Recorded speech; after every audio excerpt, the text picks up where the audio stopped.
খারেজি মাইন্ডসেটের মধ্যে আদব নাই, তাজিম নাই। ইবাদত আছে, আমার নবী বলছে ইবাদত তোমাদের চেয়ে বেশি আছে।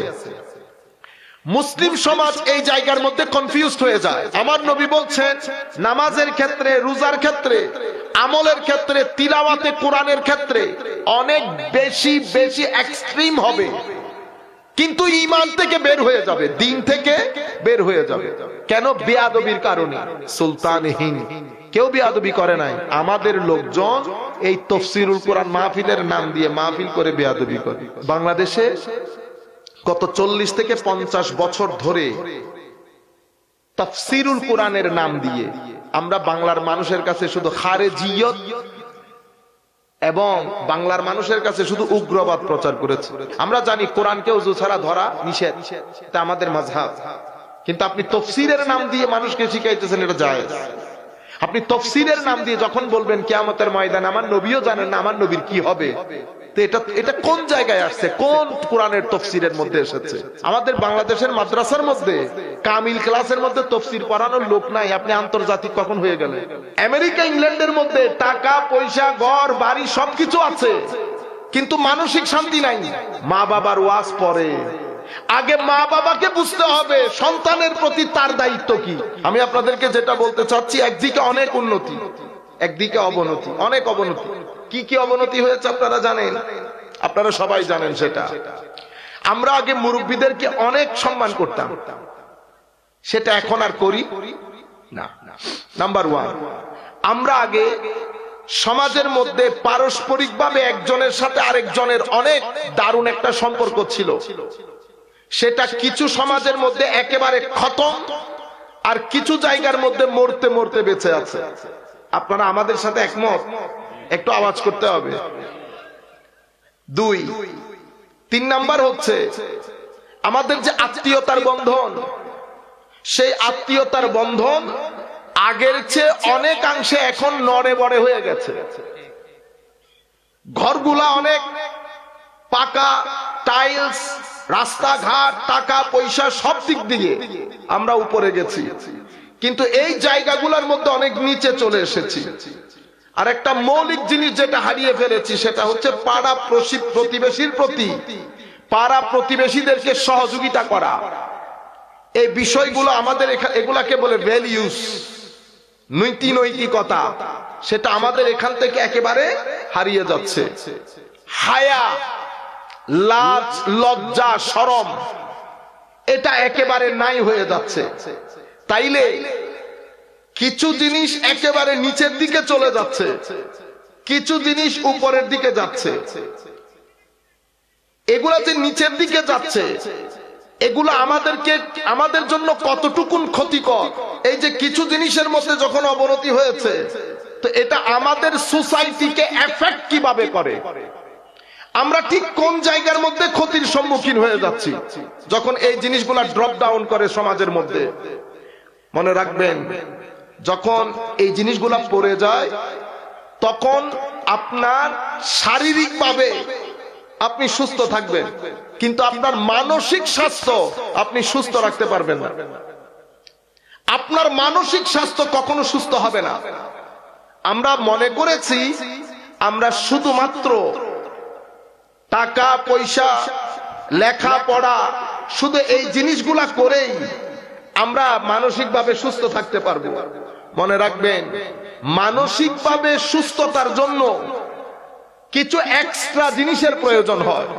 যদি এই জিনিসের প্রয়োজন না হতো, আমার আল্লাহ নবীর ব্যবস্থাও করতেন না, কোরআনের ব্যবস্থাও করতেন না। সেই কারণে আল্লাহ যখন আমাদেরকে বানিয়েছেন, আমার আল্লাহ পৃথিবীকে, পুরা পৃথিবীকে আমাদের জন্য সাজিয়েছেন। কিভাবে সাজালেন? আমার আল্লাহ বলছেন, তুমি যদি আমার আয়াত দেখতে চাও। কি দেখতে চাও? আয়াত। আমরা কোরআনের আয়াতকে আয়াত বলি না? তো আয়াত 2 ধরনের হয়। কয় ধরনের? 2 ধরনের। যেমন আসমান, জমিন, গ্রহ, নক্ষত্র, নবমণ্ডল, ভূমণ্ডল, আপনাদের এলাকার সৌন্দর্য, এগুলা সব আল্লাহর আয়াত। এগুলা কি? আয়াত। কোরআনের আয়াতও আল্লাহর আয়াত। তো কোরআনের আয়াতও আয়াত। এই পৃথিবীতে যা দেখছেন সবকিছু আল্লাহর আয়াত। একজন আলেমে রব্বানিও আল্লাহর আয়াত, একজন মসজিদের ইমামও আল্লাহর আয়াত। তাইলে কোনটা কোন ধরনের আয়াত? একটা আয়াত যেটা তুমি দেখতে পাও সেটাকে বলে আয়াতে মঞ্জুর, আয়াতে মঞ্জুর যেটা দেখা যায়। আর কোরআনের যে আয়াত এটাকে বলে আয়াতে মাসতুর যেটা লিখিত। দুইটার কাজ কি? দুইটার কাজ হচ্ছে আমাকে আপনাকে আমাদের স্রষ্টার নিদর্শনের দিকে ধাবিত করা। এই দুই জিনিস আপনি যদি পাহাড়ের দিকে তাকান আপনি বুঝতে পারবেন আমার আল্লাহ কত মহান। আপনি যদি সমুদ্রের দিকে তাকান তো আপনি বুঝতে পারবেন আল্লাহ কত মহান। আপনি হাতের মধ্যে সুবহানাল্লাহ সুবহানাল্লাহ পড়া আর মহাসমুদ্র দেখে সুবহানাল্লাহ বলা, দুইটার মধ্যে আসমান জমিনের ফারাক। দ্বিতীয় সুবহানাল্লাহ এখান থেকে বের হয়, আর আপনি তসবির মধ্যে যে সুবহানাল্লাহ পড়েন সেটা মুখ থেকে বের হয়। আপনি যদি ভিতর থেকে সুবহানাল্লাহ বের করতে চান, আপনি যখন শ্রীমঙ্গলের সৌন্দর্য দেখবেন সুবহানাল্লাহ আপনাকে কেউ বলতে বলতে হবে না, অটোমেটিক্যালি আপনার ভিতর থেকে বের হবে সুবহানাল্লাহ। এই জন্য আমার আল্লাহ কি বলেছেন? সিরু ফিল আরদ, সফর করো জমিনের মধ্যে। তো ভিতর থেকে সুবহানাল্লাহ বলার দরকার কি? ভিতর থেকে সুবহানাল্লাহ বললে তোমার রূহ জিন্দা হবে। তোমার যদি রূহ জিন্দা হয় তোমাদের মানসিক স্বাস্থ্য সুন্দর হবে, তোমার মানসিক স্বাস্থ্য সুন্দর হবে। আমি আপনাদেরকে যে কথাটা বলতে চাচ্ছি, আমার আল্লাহ আমাদের জন্য পৃথিবীকে সাজিয়েছেন থাকার জন্য, এবং এই পৃথিবীর জমিনকে আমার আল্লাহ উর্বর করেছেন, উপর থেকে বৃষ্টির ব্যবস্থা করেছেন, প্রত্যেক এমন জিনিস সৃষ্টি করেছেন যেটা আমার জন্য উপকারী। ওয়ালাকুম ফিল আরদে মুস্তাকার মাতা ওয়া মুস্তাকার, ওয়ালাকুম ফিল আরদে মুস্তাকার ওয়া মাতা ইলা হিন। তোমাদের জন্য জমিনকে তোমাদের থাকার জন্য উপযোগী করেছি এবং তোমাদের জন্য খাদ্যের ব্যবস্থা করেছি। আপনারা বুঝতে পেরেছেন? তাহলে এই দুইটা জিনিস দিয়ে তো হয়ে যেত, কিন্তু আমার আল্লাহ এতটুকুনের মধ্যে সীমাবদ্ধ থাকেন নাই। এরপরে হযরত আদম আলাইহিস সালামের মাধ্যমে আমার আল্লাহ আমাদের জন্য হেদায়েতের ব্যবস্থা করেছেন এবং আমাদেরকে বলেছেন তোমরা যদি আদমের মাধ্যমে আনিত হেদায়েতের অনুসরণ করো তোমাদের কোনো খৌফ থাকবে না। খৌফ বলতে তোমাদের পিছনের জীবন সম্পর্কে কোনো ধরনের দুঃখ দুর্দশা থাকবে না এবং ভবিষ্যৎ নিয়ে তোমাদের কোনো চিন্তা থাকবে না।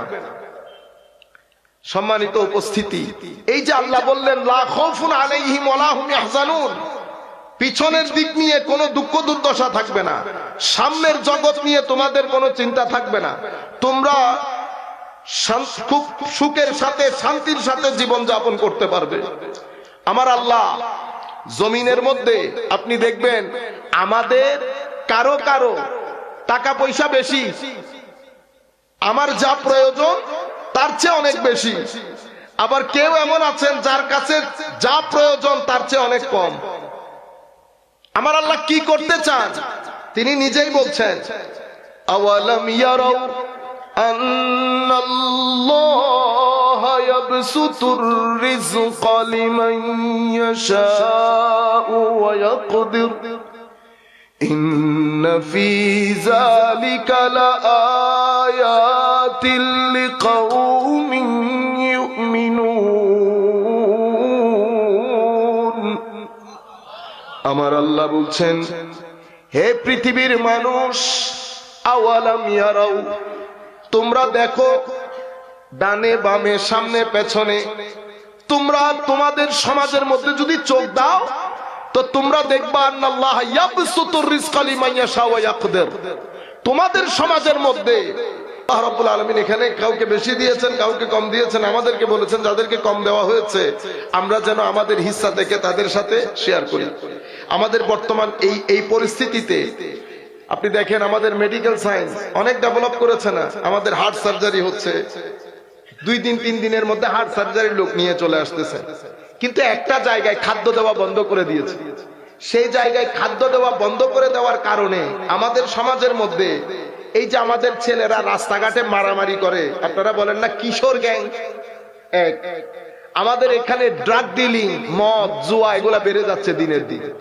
3 আমাদের গত বাংলাদেশে গত 6 মাসে আমাদের ডিভোর্স রেট অনেক বেড়ে গেছে। 4, আমাদের এখন ছেলেরা মানসিক স্বাস্থ্য যেটাকে বলে অ্যাংজাইটি বলেন, ডিপ্রেশন বলেন, হতাশা অনেক বেড়ে গেছে। টাকা পয়সার সাথে সাথে এগুলো বেড়ে যাওয়ার কথা না, আমরা খেয়ালও করছি না কেউ এই জিনিসগুলোর মধ্যে। এই জিনিসটা যখন বেড়ে যাবে, আমার দেশ আমেরিকা ইংল্যান্ডের মতো হয়ে যাবে। আমেরিকা ইংল্যান্ডের মধ্যে টাকা পয়সা ঘর বাড়ি সবকিছু আছে, কিন্তু মানসিক শান্তি নাই। মানসিক শান্তি আপনারা এই এলাকার লোক তো আরো বেশি জানার কথা। আপনাদের এলাকার মধ্যে আমার তো মনে হয় 60-70% লোক বাইরে। আমার অসংখ্য লোক বন্ধু বান্ধব পরিচিত এলাকার মৌলভীবাজারে, মানসিক শান্তি নাই। আপনারা দেখেন আমেরিকার মধ্যে হঠাৎ করে ছেলে একটা বের হয়ে স্কুলের মধ্যে গুলি করে 17 জন 18 জন মেরে ফেলে না, কেন করে? মানসিক শান্তি নেই। আপনারা বুঝতে পেরেছেন? এরপরে সকাল রাত 7টা-8টার দিকে আপনার 14 বছরের মেয়ে বের হয়ে যাচ্ছে ঘর থেকে, আপনি বাধা দিতে পারতেছেন না। আর আপনারে কি বলে, আপনি কে আমারে বাধা দেওয়া? এই যে ঘটনাগুলা ঘটতেছে, এটা মানসিক স্বাস্থ্য নষ্ট হয়ে যাওয়ার কারণে হচ্ছে।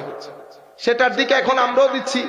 এই যে আমার ছেলেরা ধরেন 16-17 বছর বয়স হবে, সে আমার সাথে আচরণ যেটা করতেছে, অথবা মোটরসাইকেল নিয়ে, অথবা রাস্তার সামনে স্কুলের সামনে দাঁড়িয়ে, সে কেন করতে পারছে? তার মানসিক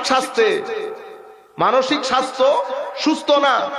সুস্থ মানসিকতার একটা ছেলে কখনো এই কাজ করতে পারবে না।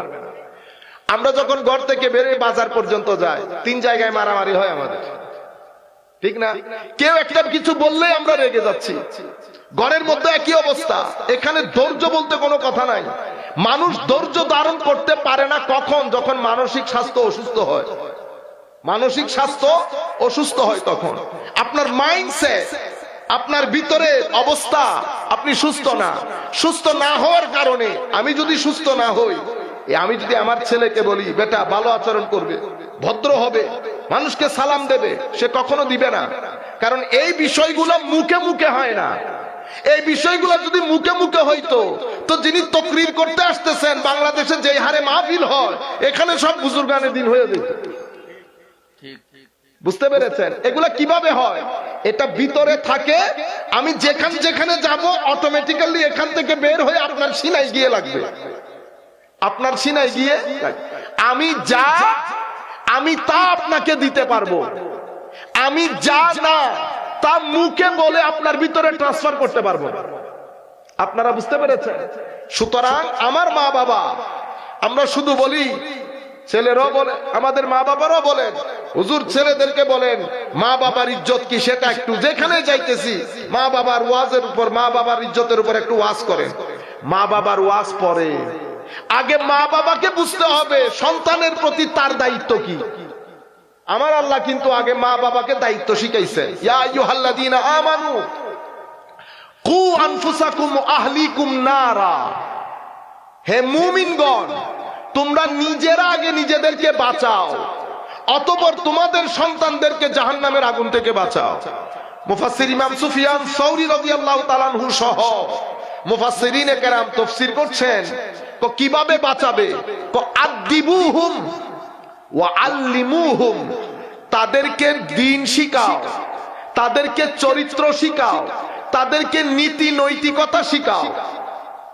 এখন আমি কি আগে শিখাবো না আগে নিজে করব? আমার আল্লাহ বলছেন কু আনফুসাকুম, আগে তুমি নিজেকে বাঁচাও। তো নিজেকে বাঁচাও মানে কি? আগে নিজে শিখো, নিজের চরিত্র ঠিক করো, নিজে নামাজ পড়ো, নিজের মানসিক স্বাস্থ্য সুন্দর করো, অতঃপর তোমার সন্তানের তালিম দাও, তাদের টেক কেয়ার করো, তাদের লুক আফটার করো। যদি তোমার নিজেরটা ঠিক থাকে, অতঃপর তুমি সন্তানকে যদি নীতি নৈতিকতা শিখাও, এটা কাজ করবে, এটা কাজ করবে। কেন? কারণ সন্তান অথবা আমার ছাত্র, এরা হচ্ছে একটা বাগানের মতো আমার জন্য। আমি হলাম সেই বাগানের মালিক। এখন বাগানের মধ্যে স্বাভাবিক নিয়ম হচ্ছে আগাছা উঠবে, বাগানের গাছ ডানে বামে ছড়িয়ে যাবে। আমার কাজ কি মালি হিসেবে আমার কাজ হচ্ছে আমাকে জানতে হবে বাগান পরিষ্কার কেমনে করতে হয়, কিভাবে করতে হয়। আমি আগাছা পরিষ্কার করব, ডান বাম হয়ে যে জিনিসগুলো বের হয়ে যাচ্ছে, হিংসা, বিদ্বেষ, অশ্লীলতা, সেটা কখনো তাকুয়ার ছুরি দিয়ে কাটবো, কখনো তরবিয়তের ছুরি দিয়ে কাটবো। কেটে আমি আমার এই বাগানটাকে আমি সুন্দর করে রাখবো। যার বাগান দেখতে যত সুন্দর, যার বাগান যত পরিচর্যা, যত পরিষ্কার রাখবেন, তার বাগান দেখতে তত সুন্দর লাগবে। গাছগুলা যখন এক সাইজের হয়, সেখানে যখন কোনো ময়লা আবর্জনা না থাকে, বাগান দেখতে অনেক সুন্দর লাগে না? যদি ময়লা আবর্জনা থাকে, আপনারা কি বলেন? আল্লাহ পাক জানে কার বাগান ফাজিলের ফাজিল বলেন না আপনারা, অপরিষ্কার করে রেখেছে। সুতরাং আমি শিক্ষক হিসেবে, মা বাবা হিসেবে, মা বাবা হচ্ছে সন্তানের প্রথম শিক্ষক। এখন মা বাবার দায়িত্ব কি? মা বাবার দায়িত্ব সন্তানের বর্ধন ক্রিয়া সম্পন্ন করা। কারণ মা বাবা সন্তানের রূপক প্রতিপালক। প্রতিপালন কিভাবে কিভাবে করবেন? আমি ঘরের মধ্যে থাকি, ভাই বোনদের সাথে থাকি, আত্মীয় স্বজনের থাকি, আমার মা, বিশেষ করে মা, আমাকে শিখাইতে হবে আমি আমার বড়দেরকে কিভাবে সম্মান করব, ছোটদেরকে কিভাবে স্নেহ করব। আমার মা যদি বসে সারাদিন আমার বাবার সাথে শুধু আমার মামাদের কথা বলে, আমার চাচা ফুফুর কোনো কথা নাই, তাইলে আমার ছেলেরা অটোমেটিক্যালি চাচা আর ফুফু বিদ্বেষী হয়ে বড় হবে।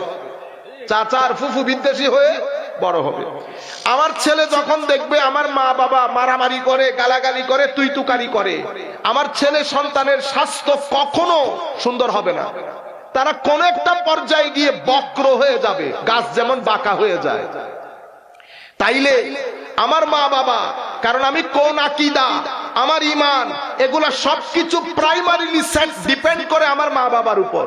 আমার নবী হাদিসে পাকের মধ্যে ইরশাদ করছে, প্রত্যেক বনি আদম মুমিন হয়ে জন্মগ্রহণ করে, ফাআবুয়াহু ইউহাব্বিদানে, তো তার মা বাবা তাকে ইহুদি বানায়, খ্রিস্টান বানায়, বা অন্য যে কোনো ধর্মের বানায়। আপনারা বুঝতে পেরেছেন? আমার নবী ইরশাদ করছেন, উটের বাচ্চা উট হয়, হরিণের বাচ্চা হরিণ হয়। সুতরাং আমি আমার মা বাবার ঘরে যখন জন্মগ্রহণ করেছি, আমার মা এবং বাবা, আমার বিশেষ করে মা আমাকে দুধ পান করে, দুধ পানের মাধ্যমে আমার শরীর গ্রো করে। কি করে? গ্রো। আমরা কি বলি? গ্রোথ। চরিত্রের ক্ষেত্রে গ্রোথ বলি না, এটা ক্ষেত্রে বলি ডেভেলপমেন্ট। তাইলে শরীর বাড়ে, চরিত্র কিন্তু বাড়ে না। চরিত্র কি হয়? উন্নত হয়। এখন আমার মা এবং বাবা দুইজন খেয়াল করতে হবে যে আমার শরীর বাড়ার সাথে সাথে আমার চরিত্র সুন্দর হচ্ছে কিনা, আমার চরিত্র সুন্দর হচ্ছে কিনা। কারণ ঘটনা ওখান থেকেই ঘটে, ঘটনা ওখান থেকেই। কেউ হাসান হয়েছেন, কেউ হুসাইন হয়েছেন, কেউ আব্দুল কাদের জিলানী হয়েছেন, কেউ খাজা মাইনুদ্দিন হয়েছেন, কেউ আল্লামা ফুলতলি হয়েছেন, কেউ মুহাদ্দিস হাবিবুর রহমান হয়েছেন। যিনি যা কিছু হয়েছেন, প্রত্যেক ক্ষেত্রে মা বাবার একটা বড় ভূমিকা আছে। আমরা শুধু এনাদের কথা বলি, কিন্তু ইনারা যেই পেট থেকে এসেছেন সেই পেটগুলার কথা ভুলে যায়। তো মা বাবা আকীদার ক্ষেত্রে, আখলাক, আকীদার ক্ষেত্রে আমার ছেলেকে যদি আমি একেবারে অল্প বয়স থেকে, আমার নবী শিখিয়ে দিচ্ছেন আমি কি করব ছেলেদেরকে নিয়ে। আমার নবী বলছেন একেবারে ছোট কালে প্রথমে তিনটা জিনিস তাদেরকে শিক্ষা দাও। একেবারে শুরুতে যখন দুনিয়াতে এসেছে আমার নবী শিখিয়ে দিলেন প্রথমে আজান দাও। কি দাও? আজান। তার কর্ণকুহরের মধ্যে তার যে খালেক, তার যে মালিক, তার যে রব, এই আওয়াজটা তার ভিতরে ধ্বনিত প্রতিধ্বনিত করো। কিন্তু এই কাজটা শুরু হয় কখন জানেন? যখন মায়ের গর্ভে সন্তান আসে। সন্তান আসার পরে একেবারে শেষ পর্বে গিয়ে যখন সন্তান শুনে, মায়ের পেটে খেলা করে, তখন থেকে তরবিয়তের কাজ শুরু হয়ে যায়। তখন যদি আমার মা, আমার বাবা সারাদিন টিভি নাটক দেখে বসে বসে গালি গালাজ গীবত এই কাজগুলা করে, সন্তানের বর্ধন ক্রিয়া শারীরিক ভাবে তো বাড়ে, তার আখলাক আস্তে আস্তে ড্যামেজের দিকে চলে যায়। সুতরাং আমাদেরকে প্রথমে লুক আফটার করতে হবে ওই জায়গা থেকে। এরপরে বাড়ছে সন্তান দুনিয়াতে আসছে, আসার সাথে সাথে আমার নবী শিখিয়ে দিয়েছেন আজান দাও। আমার নবী বলেছেন আকিকা করো। আমার নবী সাল্লাল্লাহু আলাইহি ওয়াসাল্লাম বলছেন এরপরে যখন বুঝতে শুরু করবে তখন তাকে তিনটা জিনিস শিক্ষা দাও। কি দিব ইয়া রাসূলুল্লাহ? আমার মোহাব্বত শিখাও, আমার আলে বাইতের মোহাব্বত শিখাও, তাকে কোরআন শেখাও। 7 বছর বয়সে যখন যাবে তাকে নামাজের জন্য তোমার পাশে দাঁড় করাও। 10 বছর বয়সে যখন হবে তখন অবশ্যই নামাজের জন্য তাকে জোর দিবা। যদি নামাজ পড়তে না চায় তাকে হালকা মারতে হলে মারবা নামাজের জন্য। কেন? কারণ সে হয়তো বুঝবে না নামাজ তার জীবনের জন্য কতটুকুন গুরুত্বপূর্ণ। সুতরাং গুরুত্ব না বুঝার কারণে হয়তো পড়তে চাইবে না, তুমি তাকে জোর করে নামাজ পড়াবা। আমাদেরকে শিখানো হয়েছে নামাজ পড়তে হয় কিসের জন্য? কবরের জন্য। নামাজ পড়তে হয় কিসের জন্য? আখিরাতের জন্য। কোরআনে পাক পড়তে হয় কিসের জন্য? আখিরাতের জন্য। অবশ্যই আখিরাতের জন্য। কিন্তু আপনারা মনে করেছেন কি হুজুর নামাজ না পড়লে দুনিয়াতে আর কি হয়? হায় হায় হায়। নামাজ বলেন, দরুদ বলেন, কোরআন বলেন, জিকির বলেন, মানুষকে দান করা বলেন, যাই করবেন, যেই কাজের জন্য আমার আল্লাহ আখিরাতের মধ্যে আপনার জন্য পুরস্কার রেখেছে, এই প্রত্যেক কাজ আপনার দুনিয়ার জীবনে আপনার মানসিক স্বাস্থ্যকে সুস্থ করবে। আপনি শারীরিকভাবে সুস্থ, আমেরিকার লোক শারীরিকভাবে অসুস্থ না, আমেরিকার লোক মানসিকভাবে অসুস্থ। যার কারণে ওখানে হতাশা বেশি, যার কারণে ওখানে দুশ্চিন্তা বেশি। সরকার কোটি কোটি টাকা খরচ করতে হয় ছেলেদেরকে হতাশা থেকে বাঁচানোর জন্য, যার কারণে ওখানে অরাজকতা বেশি। ছেলে যখন বাবাকে হত্যা করে বস্তাবন্দি করছে, 1-2 পিস না 3 পিস 3 জায়গায় রেখেছে, এগুলা মুখে বলতেও তো খারাপ লাগে, গায়রত নষ্ট হয়ে গেছে।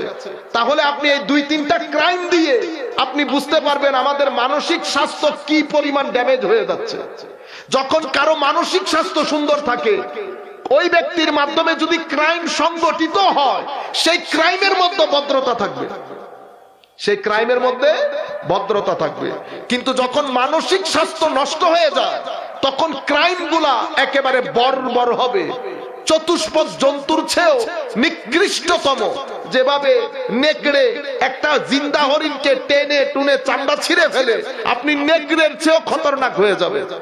কিছুদিন আগে চাঁদপুরের মধ্যে এক বন্ধুকে শুইয়ে আরো 2-4 বন্ধু পিটাইছে না, এরপরে ঘরে আনছে না, এগুলো আবার ভিডিও করে দেখাচ্ছে। এই যে হাইওয়ান হয়ে গেলেন, কেন হাইওয়ান হয়ে গেলেন? কারণ আমরা আমাদের ছেলে সন্তান পাড়া প্রতিবেশী কারো মানসিক স্বাস্থ্য কারো কোনো চিন্তা নাই। দিন ছেড়ে দিয়েছি, নামাজ দোয়া ছেড়ে দিয়েছি, কোরআন ছেড়ে দিয়েছি, দরুদে পাক ছেড়ে দিয়েছি। এই ছেড়ে দেওয়ার কারণে, কারণ দিন বাদে, নামাজ বাদে, দরুদ বাদে, সালাম বাদে, মানুষকে দেওয়া বাদে, আল্লাহর সৃষ্টি দেখা বাদে, বড়কে সম্মান করা বাদে, ছোটকে স্নেহ করা বাদে আপনার মানসিক স্বাস্থ্য কখনো সুন্দর হবে না। এটা আপনার রুহের খাদ্য। আপনি তো পেটের খাদ্য দিচ্ছেন প্রত্যেক দিন, পেটের খাদ্য না দিলে শরীর শক্তিশালী হয় না। তো পেটের খাদ্য দিলে শরীর শক্তিশালী, রুহের খাদ্য দিলে আপনার রুহ শক্তিশালী। রুহ কেমনে শক্তিশালী হয়? তো রুহের প্রধানতম খাদ্য হচ্ছে জিক্রে ইলাহি। রুহের প্রধানতম খাদ্য জিক্রে ইলাহি। হযরতে জালালউদ্দিন রুমি রাদিয়াল্লাহু তাআলা আনহু লিখছেন, এক ব্যক্তি সফরে বের হয়েছে, হায় হায়, জায়গায় জায়গায় গিয়ে মানুষদেরকে জিজ্ঞেস করে, এক ঘরে ঢুকেছে, ওই ব্যক্তি ওই এলাকার সবচেয়ে ধনী, সবচেয়ে বেশি স্বর্ণের মালিক। তাকে জিজ্ঞেস করেছে আপনি ভালো আছেন? আর বলিয়েন না, আর বলিয়েন না। বড় টেনশনের মধ্যে, বড় টেনশনের মধ্যে। ওখান থেকে বের হয়ে উনি আরেক ব্যবসায়ীর কাছে গেছে, তারে জিজ্ঞাইতেছে, ভাইজান কেমন আছেন? আসি কোন রকম, এই টেনশন টেনশন নিয়ে আসি কোন রকম। শেষ পর্যন্ত উনি সরকার পর্যায়ের যারা বড় বড় লোক তাদের কাছে গেছে জিজ্ঞেস করার জন্য। এই সব একই উত্তর। এবং আল্লাহর ইজ্জতের কসম করে বলতেছি, আপনারা যাদেরকে মনে করেন না, মানে আল্লাহ পাক জানে হুজুর কয়টা গাড়ি, কয়টা বাড়ি, গাড়ি বাড়ি, যাদেরকে আপনারা শান্তিতে মনে করেন, যতদূর ডুববেন আস্তাগফিরুল্লাহ পড়বেন। কি পড়বেন? আস্তাগফিরুল্লাহ। এটা আমার হৃদয়ের আওয়াজ। আমি চাই আমাদের এই দেশ আমেরিকা ইংল্যান্ড না হোক, দরকার নাই আমাদের। পাকা ঘরও দরকার নাই, মার্সিডিজ দরকার নাই, বিএমডব্লিউ দরকার নাই। বেটা আমরা 4-5 জন পুকুর পাড়ে চারশো চারটা ভাই বসে যখন আলাপ করি, এটা বিএমডব্লিউ 10 বিএমডব্লিউ এর উপরে অন্তর ফ্রেশ হয়ে যায়। তো এরা এখন আইসা আমাদেরকে জীবন তরিকা শিখায়, আমাদেরকে এখানে এসে জীবন তরিকা শিখায়। আমাদেরও গায়রত খতম হয়ে গেছে, হোয়াইট স্কিন দেখলে লাফ মারি, হোয়াইট স্কিন দেখলে লাফ মারি। যাই হোক, আমি আপনাদেরকে যে কথা বলতে চাচ্ছিলাম, আপনার রুহের প্রধানতম খাদ্য। এরপরে উনি এসে এক আল্লাহওয়ালাকে জিজ্ঞেস করলেন, আপনি কেমন আছেন? জবাব কি জানেন? আলহামদুলিল্লাহি রাব্বিল আলামিন। আল্লাহ পাকের মেহেরবানিতে অনেক ভালো আছে। আপনি ভালো আছেন? তো আপনার ঘরের তো পুরা বেড়া নাই। নাই তো কি হয়েছে? বেড়ার সাথে আমার জীবনের সম্পর্ক কি? জবাব দেখেন, আপনি না বললেন গত পরশু আপনার কাছে টাকা পয়সা নাই? বলেছিলাম, আমার আল্লাহ আবার ব্যবস্থা করে দিয়েছে, দেখছেন? তখন উনি বললেন, মাওলা তোর কালামই শুদ্ধ, তুই বলেছিলি আলা বিযিকরিল্লাহি তাতমাইন্নুল কুলুব, ইতমিনানে কলব, হৃদয়ের প্রশান্তি আসে জিকরে ইলাহি থেকে। কি থেকে? জিকরে ইলাহি থেকে। সুতরাং আমি আপনাদেরকে বলবো বিনয়ের সাথে, আপনারা এটা মনে করিয়েন না যে এটা পরবর্তীতে কবরে হাসর